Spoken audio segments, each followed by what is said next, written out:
Bonjour à tous, bienvenue sur Phone Android. Aujourd'hui, on se retrouve pour parler du Nova 9 SE, le digne successeur du Nova 9 évidemment. Avant de s'attaquer au smartphone à proprement parler, je vais vous faire un petit tour de ce qu'on pourra retrouver dans la boîte et il faut savoir que c'est quand même bien fourni, surtout en 2022. Vous retrouverez évidemment le smartphone, le Nova 9 SE, ici en couleur bleu glacier. Vous retrouverez également une petite protection en TPU, très pratique pour protéger son smartphone dès la sortie de boîte. Ça, à chaque fois, je suis content d'en retrouver une. Et puis vous retrouverez un petit câble USB-A vers USB-C et un adaptateur secteur de 67 watts, capable de délivrer 67 watts en USB-A pour la recharge. Ça fait plaisir de le retrouver puisque de plus en plus de constructeurs ont tendance à l'enlever de la boîte.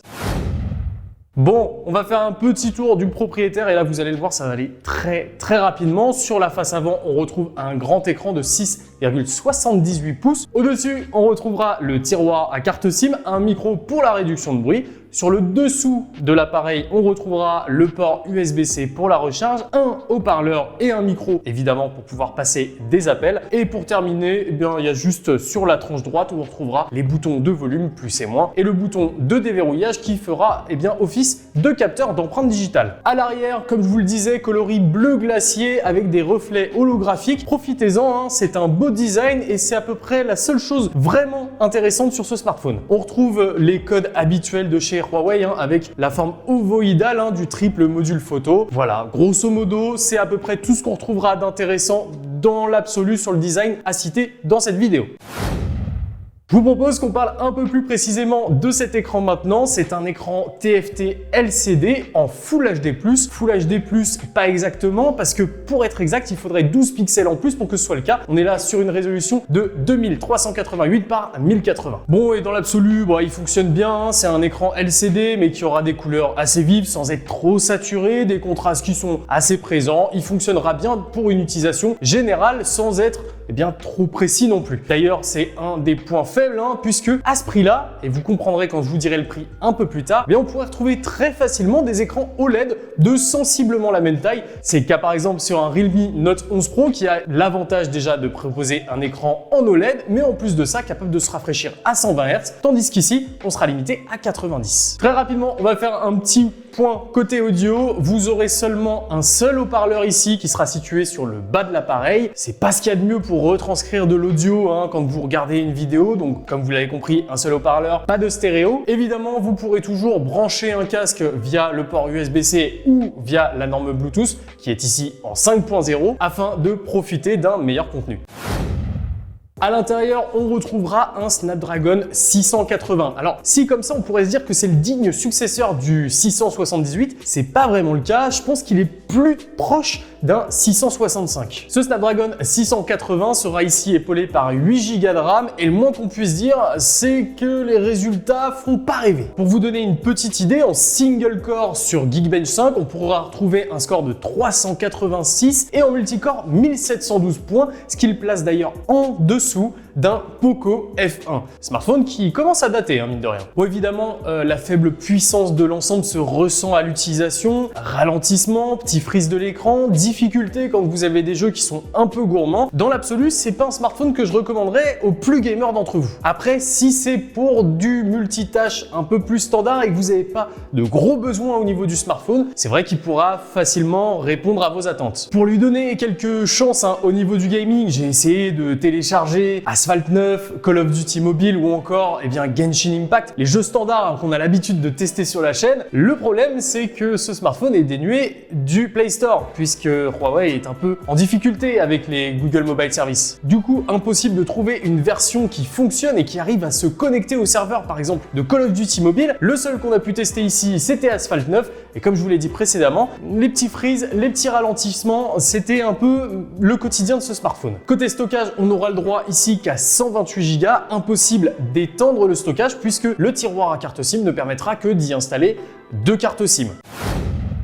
Pour finir sur ce qu'il y a à l'intérieur, on va parler rapidement de la batterie. Et ici, c'est un accumulateur de 4000 mAh. 4000 mAh qui vous permettront de tenir grand maximum une journée et si vous êtes économe. C'est vrai qu'au niveau de la gestion de la batterie, encore une fois, c'est clairement pas pour son point fort. En gros, si vous avez une petite journée où vous avez quelques messages à envoyer, quelques appels à passer et que dans les transports, vous écoutez un peu de musique ou vous regardez une petite série sur Netflix et si en plus de ça, une fois chez vous, vous jouez un peu, à la fin de la journée, vers 20h30, 21h, il va falloir le recharger, ce qui fait très peu, vous en conviendrez. Et pour couronner le tout, ce smartphone est livré sous Android avec la surcouche 12.0.2 de EMUI et non pas sous Harmony OS qui est censé un peu redorer le blason de Huawei. Alors, le problème, c'est que cette surcouche, elle est vraiment pénible à l'utilisation. Aucune application disponible sur les stores ou alors il faut repasser via Petal Search sur des sites internet type APK Pure ou Aptoid qui vont être remplis de pop-up. Ça donne pas vraiment confiance. En plus, il y a des pubs à droite, à gauche, on sait plus tellement où donner de la tête. Est-ce que c'est vraiment le bon bouton télécharger sur lequel je clique? Ça fait vraiment peur de se balader sur ce système et de se dire que potentiellement on pourrait installer un malware sur le smartphone. C'est dommage, on aurait bien voulu que Huawei intègre Harmony OS chez nous aussi, puisque là-bas ils l'ont depuis un bon moment maintenant.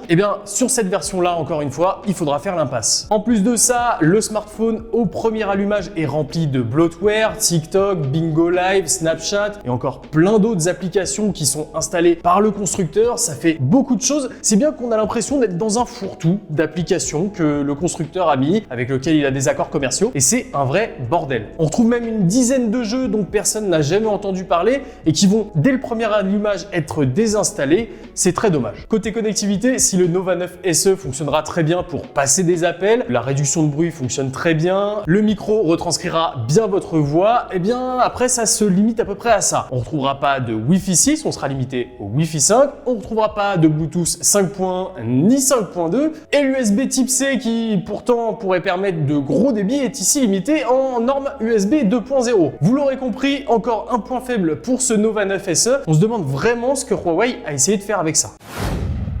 Il y a plein de défauts sur ce smartphone, mais on peut se dire, c'est Huawei, ils nous ont habitués à de belles choses en photo, est-ce qu'il va se rattraper à ce niveau-là? Non.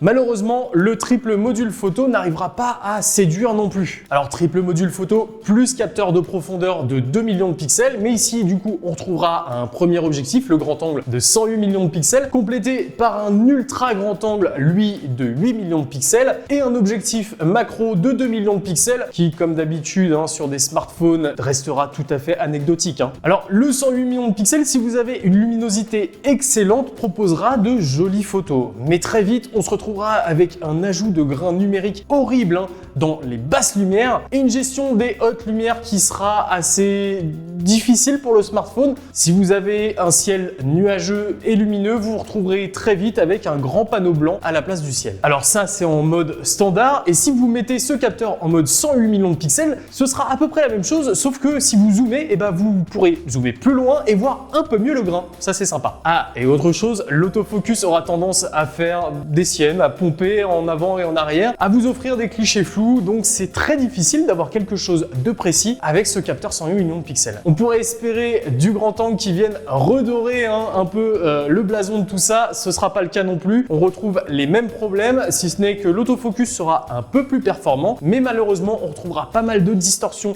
sur les bords de l'image ainsi que des aberrations chromatiques. Paradoxalement, les clichés les plus nets et voire les plus agréables à regarder, ils viennent du macro de 2 millions de pixels, ce qui est assez rare pour être notifié.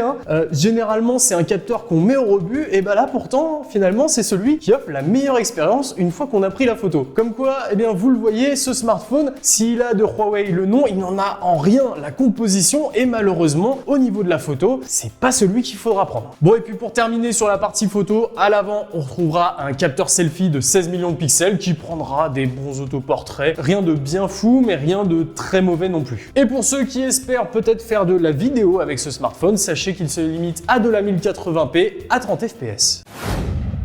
Bon, vous l'avez compris, ce Nova 9 SE ne convainc pas vraiment sur l'ensemble de ses spécifications techniques. Ok, mais peut-être qu'avec le prix auquel il est proposé, eh bien, ça reste intéressant. Pas vraiment, puisqu'il est proposé à 349 € quand même, soit sensiblement le même prix qu'un Note 11 Pro de chez Redmi ou encore sur un 9 Pro Plus 5G de chez Realme, qui tous deux proposent des fiches techniques plus intéressantes, que ce soit en hardware ou en photo. Quoi qu'il en soit, s'il vous intéresse, il est d'ores et déjà disponible puisqu'il est sorti le 7 avril et vous pourrez le retrouver en 3 coloris différents, le bleu glacier que j'ai juste ici, un blanc et un noir.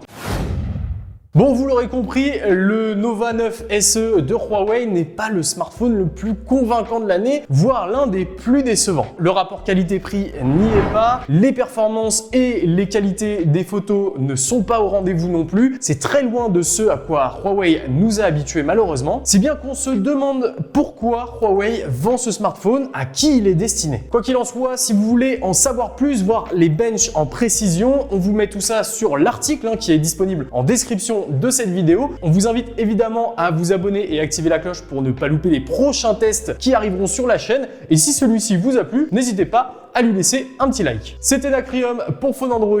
Je vous souhaite à tous une bonne fin de journée. À bientôt.